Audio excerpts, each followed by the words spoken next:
കൊച്ചു കൂട്ടുകാർക്കും ഇന്നത്തെ കിളിക്കൂടിന്റെ എപ്പിസോഡിലേക്ക് സ്വാഗതം.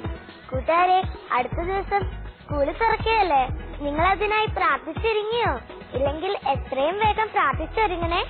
എങ്കിൽ ഏഞ്ചൽ, നമുക്ക് നമ്മുടെ സെഗ്മെന്റുകളെ പരിചയപ്പെടുത്തി കൊടുത്താലോ? ഓക്കെ. ആദ്യത്തെ സെഗ്മെന്റ് ആണ് എന്റെ കഥ.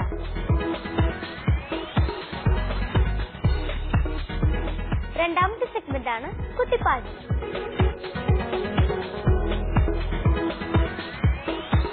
മൂന്നാമത്തെ സെഗ്മെന്റ് ആണ് അന്നമോളും കാവൽമാലാകി.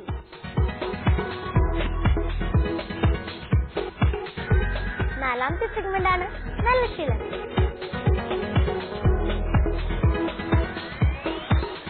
അഞ്ചാമത്തെ സെഗ്മെന്റ് ആണ് ഉണ്ണിക്കഥകൾ.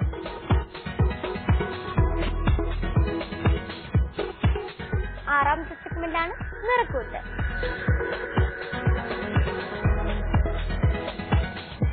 എങ്കിൽ നമുക്ക് ആദ്യത്തെ സെഗ്മെന്റിലോട്ട് പോകാം.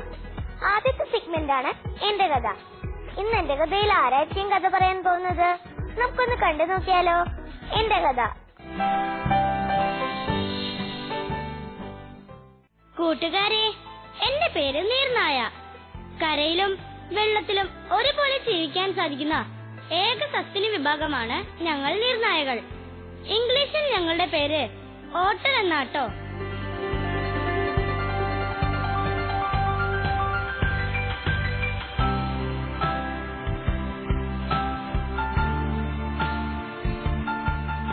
പൂച്ചകളെ പോലെ ഞങ്ങൾക്കും മീശകളുണ്ട് കൂട്ടുകാരെ.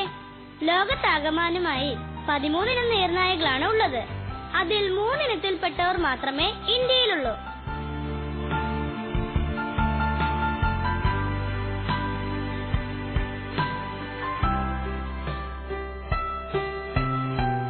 കേരളത്തിൽ കാണപ്പെടുന്ന ഇനങ്ങളാണ് കഹനായ് എന്ന സ്മൂത്ത് കോട്ടഡ് ഓട്ടറും മലനീർനായ എന്ന ക്ലോലെസ് ഓട്ടറും.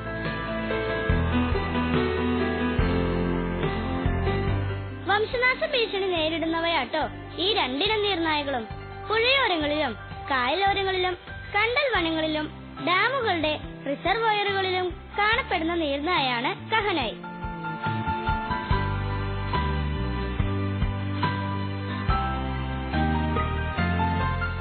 ചതുപ്പ് പ്രദേശത്തോട് ചേർന്ന് കാണപ്പെടുന്നത് കൊണ്ട് കഹനായ്ക്ക് കരിനായ് എന്ന പേര് കൂടിയുണ്ട്.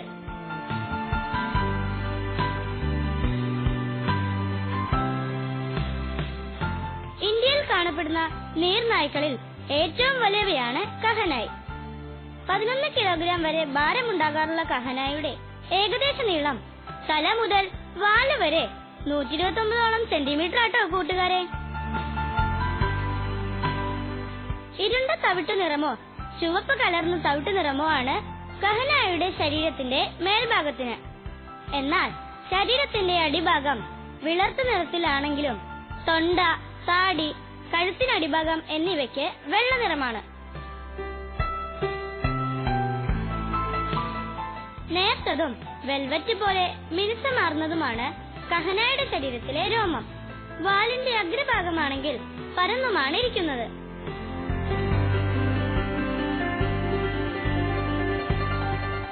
മത്സ്യമാണ് പ്രധാന ഭക്ഷണമെങ്കിലും ഞണ്ട്, തവള, ചെറിയ പക്ഷികൾ എന്നിവയൊക്കെയും കഹനായ് ഭക്ഷിക്കാറുണ്ട്.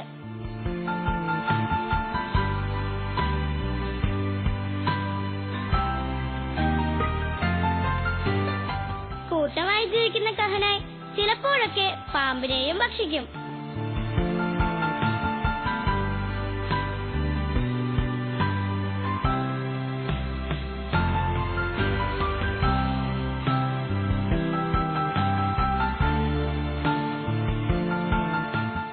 ഓഗസ്റ്റ് മുതൽ ഒക്ടോബർ വരെയുള്ള പ്രജനന കാലത്ത് 2 മുതൽ 5 വരെ കുഞ്ഞുങ്ങൾക്ക് അമ്മ കഹനായ് ജന്മം നൽകും.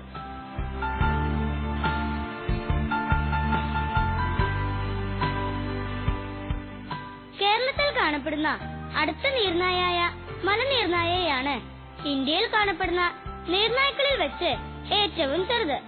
മലനീർനായയുടെ ഏകദേശ നീളം തല മുതൽ വാല് വരെ 90 സെന്റിമീറ്റർ വരെയാ. ഭാരമാണെങ്കിൽ 2.5 കിലോഗ്രാം മുതൽ 5.5 കിലോഗ്രാം വരെയും. മലമ്പ്രദേശത്തുള്ള അരുവികളിൽ താമസിക്കുന്ന മലനീർനായകളുടെ നഖങ്ങൾ വളരെ ചെറുതാണ്. കലർന്ന തവിട്ടു നിറത്തോടു കൂടിയ ശരീരമാണ് മലനീർനായകളുടേത്. എന്നാൽ ശരീരത്തിന്റെ അടിഭാഗത്തിന് ഇളം തവിട്ടു നിറമോ ചാര നിറമോ ആയിരിക്കും. താടി, തൊണ്ട, കവിൾത്തടം എന്നിവയാണെങ്കിൽ ചാരനിറം കലർന്ന വെള്ള നിറത്തിലുമാണ്. മറ്റു നീർനായകളിൽ നിന്ന് വ്യത്യസ്തമായി ഞണ്ടുകളും ഒച്ചുകളും കക്കകളുമാണ് മലനീർനായകളുടെ പ്രധാന ഭക്ഷണം. എന്നാൽ ചിലപ്പോഴൊക്കെ തവളകളെയും പാമ്പുകളെയും എലികളെയും ഒക്കെ മലനീർനായകൾ ഭക്ഷിക്കാറുണ്ട്.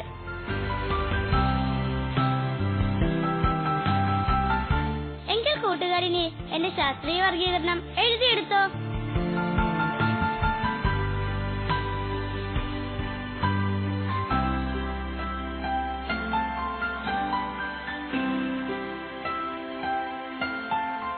ഇതൊക്കെയാ കൂട്ടുകാരെ ഈ നീർനായയുടെ കഥ.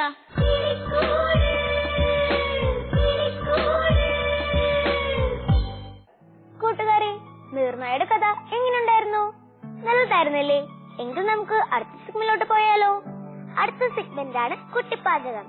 ഇന്ന് നമ്മളെ മീര എന്തായിരിക്കും പഠിപ്പിക്കാൻ പോകുന്നത്? നമുക്കൊന്ന് കണ്ടു നോക്കിയാലോ. കുട്ടിപ്പാചകം. കൂട്ടുകാരെ, ഞാൻ ഇന്നിവിടെ ഉണ്ടാക്കാൻ പോകുന്നതാണ് ചക്ക ബജി. അതിനാവശ്യമായിട്ടുള്ള സാധനങ്ങൾ എന്തൊക്കെയാണെന്ന് നോക്കിയാലോ. കടലമാവ് 1/2 കപ്പ്, അരിപ്പൊടി 1/2 കപ്പ്, മുളക് പൊടി 1 ടീസ്പൂൺ, കുരുമുളക് പൊടി 1/2 ടീസ്പൂൺ, മഞ്ഞൾപ്പൊടി 1 നുള്ള, എള്ള 1/2 ടീസ്പൂൺ, കായപ്പൊടി 1/2 ടീസ്പൂൺ, ഉപ്പ് ആവശ്യത്തിന്, എണ്ണ വറുക്കാൻ ആവശ്യത്തിന്, വെള്ളം കുഴിക്കാൻ ആവശ്യത്തിന്, പച്ചച്ചക്ക 2 ആയി പിളർന്നത് ആവശ്യത്തിന്. ഇനി നമുക്ക് ബജി ഉണ്ടാക്കി തുടങ്ങാം. അതിനായി ബൗളിലേക്ക് കടലമാവും അരിപ്പൊടിയും ചേർക്കാം.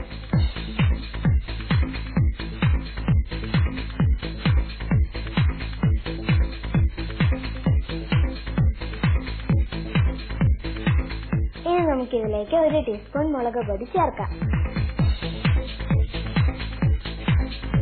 ഇനി നമുക്കിതിലേക്ക് 1/2 ടീസ്പൂൺ കുരുമുളക് പൊടി ചേർക്കാം.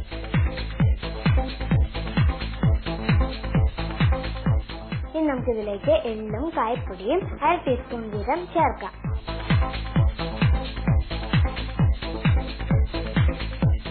അടുത്തതായി നമുക്ക് ബജിക്ക് കളർ കിട്ടാനായി 1 നുള്ള മഞ്ഞൾപ്പൊടി ചേർക്കാം. ഇനി നമുക്കിതിലേക്ക് ആവശ്യത്തിന് ഉപ്പും വെള്ളവും ചേർത്ത് കുഴയ്ക്കാം.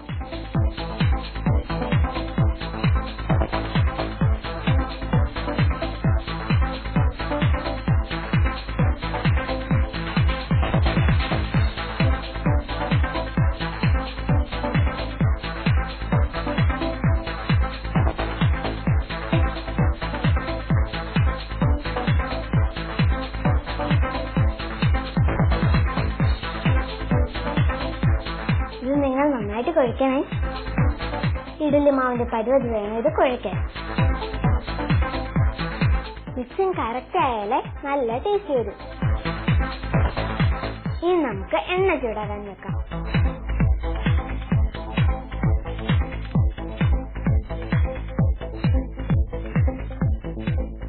ഇനി നമുക്ക് ചൂടാകാൻ വെക്കാം. അങ്ങനെ നമ്മുടെ എണ്ണ ചൂടായി കഴിഞ്ഞു. ഇനി നമുക്ക് ചക്കച്ചുളകൾ മാവിൽ മുക്കി എണ്ണയിലേക്ക് ഇടാം.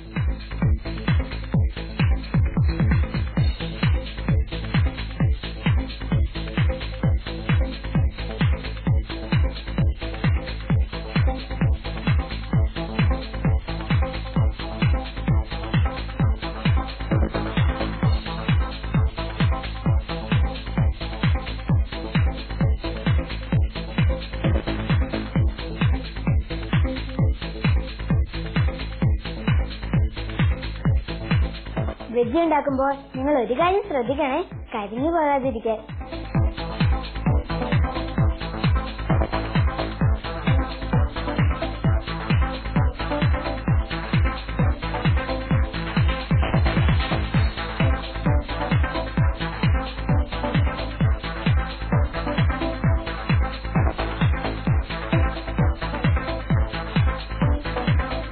അങ്ങനെ നമ്മുടെ ബജിയുടെ ഒരു വശം മൂത്ത് കഴിഞ്ഞ് നമുക്ക് മറിച്ചിടാം.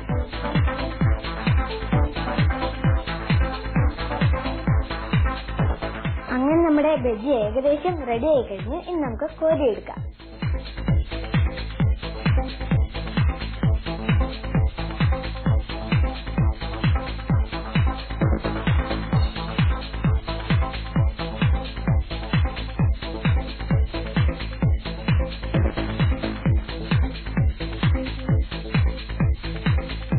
കൂട്ടുകാരെ, അപ്പൊ നിങ്ങൾ ചക്ക ബജി ഉണ്ടാക്കാൻ പഠിച്ചല്ലോ.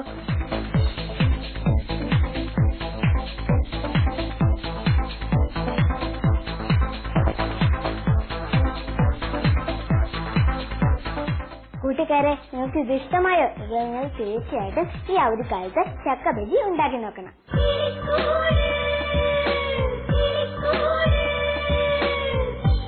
കൂട്ടുകാരെ, ഇതിപ്പോ ചക്കയുടെ സീസൺ ഒക്കെ അല്ലേ? അപ്പൊ നിങ്ങളെ വീട്ടില് അമ്മയും കൂട്ടി ചക്ക ബജി ഒക്കെ ഉണ്ടാക്കി ട്രൈ ചെയ്ത് നോക്കണേ. അടുത്ത സെഗ്മെന്റ് ആണ് അന്നമോളും കാവൽമാലാകയും. ഇന്ന് അന്നമോളുടെ സംശയം എന്തായിരിക്കും? നമുക്കൊന്ന് കണ്ടു നോക്കിയാലോ. അന്നമോളും കാവൽമാലാകയും.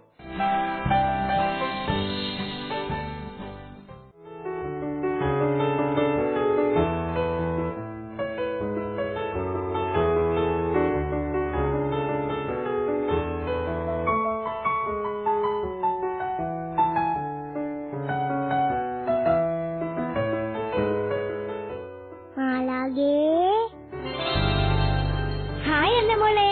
ഹായ് മാലാകെ. എന്തുണ്ട് അന്നമോളെ വിശേഷം? സുഖമായിട്ടിരിക്കണു മാലാകെ.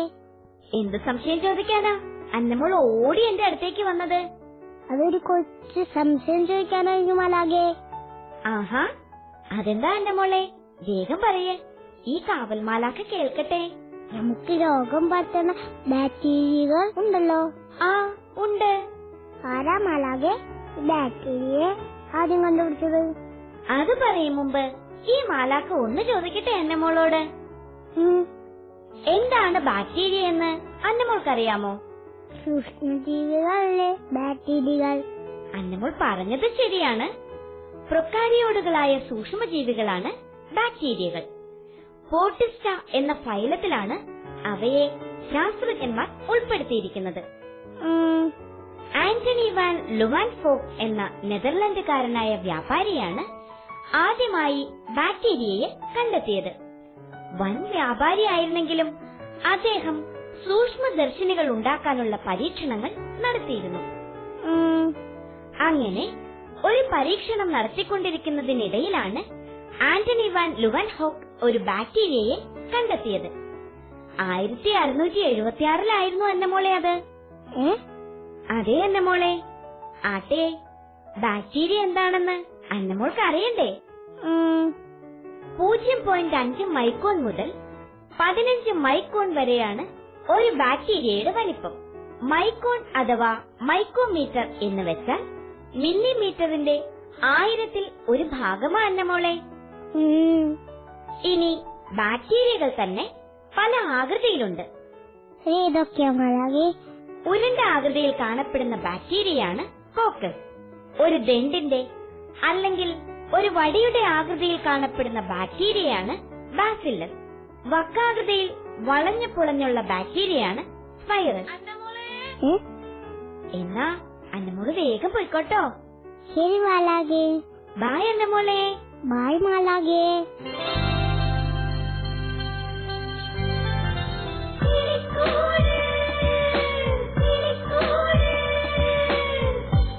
കൂട്ടുകാരെ, ഈ അന്നമോളുടെ സംശയം കാരണം ബാക്ടീരിയയെ പറ്റി നമുക്ക് കൂടുതൽ അറിയാൻ കഴിഞ്ഞില്ലേ? എങ്കിൽ നമുക്ക് അടുത്ത സെഗ്മെന്റിലോട്ട് പോയാലോ. അടുത്ത സെഗ്മെന്റ് ആണ് നല്ല ശീലങ്ങൾ. നമുക്കൊന്ന് കണ്ടു നോക്കിയാലോ. നല്ല ശീലങ്ങൾ. കൂട്ടുകാരെ, സ്കൂളൊക്കെ തുറക്കാറായില്ലേ? നിങ്ങൾ പുത്തനുടുപ്പും ബാഗും ഒക്കെ വാങ്ങിയോ? മിക്കവരും തന്നെ പുത്തനുടുപ്പും പുതിയ ബാഗും കൂടയും വാട്ടർ ബോട്ടിലും എല്ലാം വാങ്ങിയെന്ന് എനിക്കറിയാം. അത് വാങ്ങിത്തരാനായി നിങ്ങൾ നിങ്ങളുടെ അച്ഛന്റെയും അമ്മയുടെയും അടുത്ത് കുറെ വാശിയും പിടിച്ചിട്ടുണ്ടാവുമല്ലോ. ചിലരൊക്കെ വഴക്കുണ്ടാക്കിയിട്ടുണ്ടാകും. അതൊക്കെ എനിക്കറിയാം. എങ്കിൽ കൂട്ടുകാരെ, ഞാൻ നിങ്ങളോട് ഒരു കാര്യം പറയട്ടെ. എന്താണെന്നോ, ഈ പുത്തൻ ബാഗും പുത്തൻ കുടയും പുത്തൻ വാട്ടർ ബോട്ടിലും എല്ലാം വാങ്ങിച്ചു കഴിഞ്ഞപ്പോൾ പഴയത് നിങ്ങൾ എന്താ ചെയ്തത്? ഒന്നെങ്കിൽ നിങ്ങൾ അത് വേസ്റ്റ് ആക്കി കളഞ്ഞിട്ടുണ്ടാവും, ഇല്ലെങ്കിൽ എവിടെയെങ്കിലും കൊണ്ടേ വലിച്ചെറിഞ്ഞിട്ടുണ്ടാവും. അങ്ങനെയല്ലേ ചെയ്തിട്ടുണ്ടാവുക? ഒന്ന് ആലോചിച്ചു നോക്കിയേ. ഓക്കെ, എന്നാ ഞാൻ വേറൊരു കാര്യം പറയാം. നിങ്ങൾ പുതിയ ബാഗും കുടയും ഒക്കെ വാങ്ങിച്ചപ്പോൾ പഴയ സാധനങ്ങൾ വെറുതെ വലിച്ചെറിഞ്ഞു കളയാതെ അത് ആർക്കെങ്കിലും കൊടുത്തുകൂടെ? ഒരു പക്ഷെ നിങ്ങളുടെ വീടിന്റെ അയൽപ്പക്കത്ത് ഏതെങ്കിലും വീട്ടിലെ പാവപ്പെട്ട കുട്ടികൾ ഉണ്ടാവും. അവർക്ക് ആ ബാഗും വാട്ടർ ബോട്ടിലും എല്ലാം കൊടുത്താൽ വലിയൊരു ഉപകാരമാകില്ലേ? ഇനി അങ്ങനെ പറ്റില്ല എന്നുള്ള കുട്ടികൾ പുതിയ ബാഗും കുടയും ഒക്കെ വാങ്ങിച്ച് ആ പാവപ്പെട്ട വീട്ടിലെ കുട്ടിക്ക് കൊടുക്കാം. ഇങ്ങനെ ചെയ്താൽ നമ്മുടെ ഈശോയ്ക്ക് നമ്മളെ എന്ത് ഇഷ്ടമാകുമെന്നോ? ഈശോ പറഞ്ഞതെന്താ? തന്നെ പോലെ തന്നെ അയൽക്കാരനെ സ്നേഹിക്കണം. ഇപ്പൊ ഞാൻ പറഞ്ഞ കാര്യങ്ങൾ നിങ്ങൾക്ക് മനസ്സിലായോ? എങ്കിൽ നിങ്ങൾ വേഗം തന്നെ ഞാൻ പറഞ്ഞതുപോലെ ചെയ്യാൻ നോക്ക്. അപ്പൊ നമുക്ക് പിന്നീട് ഒരിക്കൽ കാണാം കൂട്ടുകാരെ. Bye bye.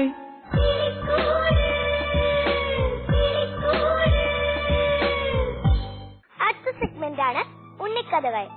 കൂട്ടുകാരെ, ഇന്ന് നമ്മോട് ആരായിരിക്കും കഥ പറയാൻ പോകുന്നത്? നമുക്കൊന്ന് കണ്ടു നോക്കിയാലോ. ഉണ്ണിക്കഥകൾ. ഒരു തേനീച്ച ഒരിക്കൽ പാട്ടും മൂളി പറന്ന് നടക്കുകയായിരുന്നു. വഴിയിൽ കാണുന്ന പൂക്കളോടൊക്കെ അത് കുശലം ചോദിച്ചു. ചില പൂക്കൾ തേനീച്ചയ്ക്ക് തേൻ കൊടുത്ത് സൽക്കരിച്ചു. അങ്ങനെ പാറി പാറി നടക്കുന്നതിന്റെ ഇടയിൽ തേനീച്ച ഒരു കുളത്തിൽ വീണു. അപ്പോൾ ഒരു പ്രാവ് അത് കണ്ടു. ആ പ്രാവില് കുത്തിയെടുത്ത് കുളത്തിലേക്കിട്ടു. മുങ്ങിച്ചാകാറായിരുന്ന തേനീച്ച വേഗം നിലയിൽ കയറി രക്ഷപ്പെട്ടു. കുറെ ദിവസങ്ങൾ കഴിഞ്ഞ് പ്രാവ് ഒരു മരക്കൊമ്പയിലിരുന്ന് ഉറങ്ങുകയായിരുന്നു. അപ്പോൾ ഒരു വേടൻ അമ്പും വില്ലുമായി കാട്ടിൽ കയറി. വേടൻ ആ പ്രാവിനെ കണ്ടപ്പോൾ വേഗം അമ്പെയ്യാൻ ഒരുങ്ങി. അപ്പോൾ നമ്മുടെ തേനീച്ച അതിലെ കൂടെ പറന്നു പോവുകയായിരുന്നു. അപ്പോൾ തേനീച്ച കണ്ടത് പ്രാവ് മരത്തിലിരുന്ന് ഉറങ്ങുന്നതും വേടൻ അമ്പെയ്യാൻ നിൽക്കുന്നതും. അപ്പോൾ നമ്മുടെ തേനീച്ചയ്ക്ക് ഒരു ഓർമ്മ വന്നു. ഞാൻ പണ്ട് കുളത്തിൽ വീണപ്പോൾ എന്നെ രക്ഷിച്ച ചങ്ങാതി പ്രാവല്ലേ ആയിരിക്കുന്നത്? പാവം, ഒന്നും അറിയാതെ ഇന്ന് ഉറങ്ങുകയാണ്. ചങ്ങാതിയെ രക്ഷിക്കാൻ എന്താണ് ഒരു വഴി? തേനീച്ച ഒരു ഉപായം കണ്ടുപിടിച്ചു. തേനീച്ച ഓടിപ്പോയി വേടന്റെ കയ്യിലും മുഖത്തും കണ്ണിലും കുത്തി. വേടൻ വലിയൊരു നിലവിളിയോടെ അമ്പും വില്ലും താഴെയിട്ട് ഓടി. വേടന്റെ നിലവിളി കേട്ട് പ്രാവ് ഞെട്ടി ഉണർന്നു. വേഗം മുകളിലേക്ക് പറന്നുപോയി. അപ്പോൾ നിലത്ത് കിടക്കുന്ന അമ്പും വില്ലും കണ്ടു. പറന്നു പോകുന്ന തേനീച്ചയെ.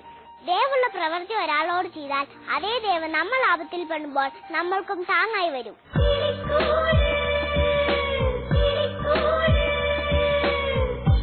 കൂട്ടുകാരി, മിഷേൽ പറഞ്ഞ കഥ കൂട്ടുകാർക്ക് എല്ലാവർക്കും ഇഷ്ടമായില്ലേ? ഇനി നമുക്ക് അടുത്ത സെഗ്മെന്റിലോട്ട് പോയാലോ. അടുത്ത സെഗ്മെന്റ് ആണ് നിറക്കൂട്ട്. കൂട്ടുകാരെല്ലാരും കിങ്ങിണിക്കാട്ടിലേക്ക് പോവാൻ റെഡിയല്ലേ? എങ്കിൽ നമുക്ക് വേഗം പോയിട്ട് വരാം. നിറക്കൂട്ട്. കൂട്ടുകാരെ, ഇന്ന് നമ്മുടെ കിങ്ങിണിക്കാട്ടിലേക്ക് സെലക്ട് ചെയ്യപ്പെട്ട പടം സോപ്പുംപടിയിലെ ഒരു കുട്ടിയുടേതാണ്. അവന്റെ പേര് ആശിഷ് വർഗീസ്. ആശിഷ് കിങ്ങിണിക്കാട്ടിലേക്ക് 3 പടങ്ങൾ അയച്ചിട്ടുണ്ടായിരുന്നു. കൊച്ചുകുട്ടി എന്ന പരിഗണന വെച്ച് ഞങ്ങൾ അതിൽ നിന്നും ഒരു ചിത്രമാണ് സെലക്ട് ചെയ്തത്.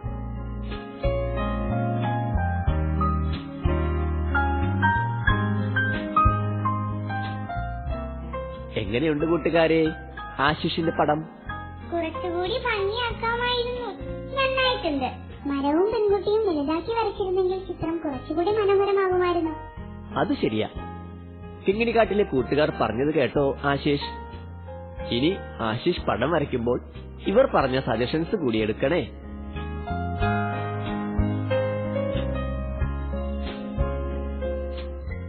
കൂട്ടുകാരെ, പെൺകുട്ടി മരത്തിൽ നിന്നും എന്താണ് പറിക്കാൻ പോകുന്നത്? നിങ്ങളൊന്ന് പറഞ്ഞേ. ആപ്പിൾ. കറക്റ്റ്. ആശിഷ് ഈ ചിത്രം വരയ്ക്കാൻ ഉപയോഗിച്ചിരിക്കുന്ന നിറങ്ങൾ എന്തൊക്കെയാ? നീല, ബ്രൗൺ, പച്ച, കറുപ്പ്, ചുവപ്പ്. നിങ്ങൾ പറഞ്ഞ നിറങ്ങളെല്ലാം ഇതിലുണ്ട്. കൂട്ടുകാരെ, നിങ്ങൾക്കും ആശിഷിനെ പോലെ പടങ്ങൾ വരച്ച് കിങ്ങിണിക്കാട്ടിലേക്ക് അയക്കാം. അടുത്ത ആഴ്ച കിങ്ങിണിക്കാട്ടിലൂടെ ഞങ്ങൾ വീണ്ടും വരാം.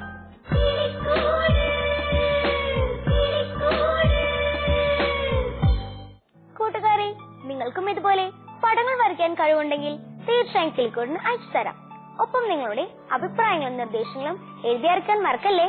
അതിനായി ഞങ്ങളുടെ address: The producer Kilikkoodu, divine vision, divine retreat centre, Muringoor PO, Chalakudy, pin 680309, phone 8606460033, kilikut@gmail.com. കൂട്ടുകാരെ, നാളെ ഒരു സ്പെഷ്യൽ ഡേ ആണ്, വേൾഡ് നോ ടൊബാക്കോ ഡേ. നിങ്ങളുടെ വീട്ടിലോ വീടിനരികത്തോ ആരെങ്കിലും പുകവലിക്കുന്നത് കണ്ടാൽ പുകവലി ആരോഗ്യത്തിന് ഹാനികരമാണെന്ന് പറയണേ. അപ്പൊ കൂട്ടുകാരെ, അടുത്ത ആഴ്ച ഇതിലും നല്ലൊരു എപ്പിസോഡുമായി ഞങ്ങൾ വീണ്ടും വരും. അതുവരേക്കും ബൈ.